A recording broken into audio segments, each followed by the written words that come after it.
Hi అండి. అందరూ బాగున్నారా? మేము బాగున్నాం.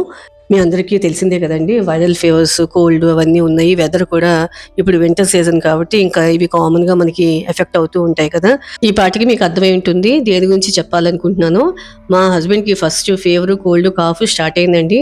తర్వాత 2 రోజులకి మా అమ్మాయికి కోల్డ్, కాఫ్ స్టార్ట్ అయింది. ఇంకా వీళ్ళిద్దరికి హెల్త్ బాలేపోయేసరికి నాకు చాలా డల్‌గా అనిపిచ్చేసిందండి. ఎందుకంటే వింటర్ సీజన్‌లో నాకసలే బాడీ పెయిన్స్ ఎక్కువగా ఉంటాయండి ఆర్థరైటిస్ వల్ల.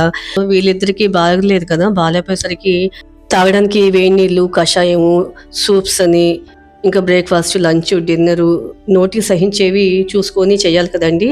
ఇంకా ఇలా ఇంటి పనంతా చేసుకొని వీళ్ళకి చేతికి అందించి అన్నీ చేసేటప్పటికి ఇంకా వాళ్ళకి తగ్గే టైంలో నాకు కోల్డ్, కాఫ్ స్టార్ట్ అయిందండి. నేను కూడా 4 రోజులు సిక్ అయ్యానండి. మొత్తానికి కలిపితే 10 రోజులు పట్టిందండి మళ్ళా రికవరీ అవ్వడానికి.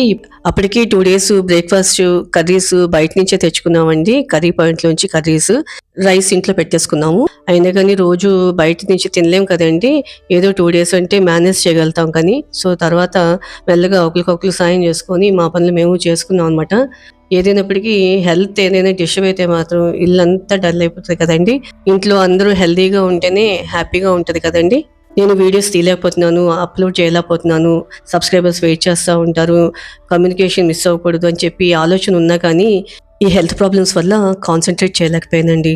మీ అందరూ నన్ను అర్థం చేసుకొని, నా వీడియోస్ గురించి వెయిట్ చేసినందుకు చాలా చాలా థాంక్స్ అండి. రీసెంట్‌గా సబ్‌స్క్రైబ్ చేసుకున్న వాళ్ళకి కూడా థాంక్ యూ సో మచ్ అండి. ఈ కివీ జ్యూస్ మా అమ్మాయి గురించి చేశానండి. చాలా బావుంటుంది. మీరు కూడా ట్రై చేయండి. మరి నా వీడియోస్ నచ్చితే లైక్ చేసి, సబ్‌స్క్రైబ్ చేసుకోండి. మీ బంధువులకి, ఫ్రెండ్స్‌కి షేర్ చేయండి.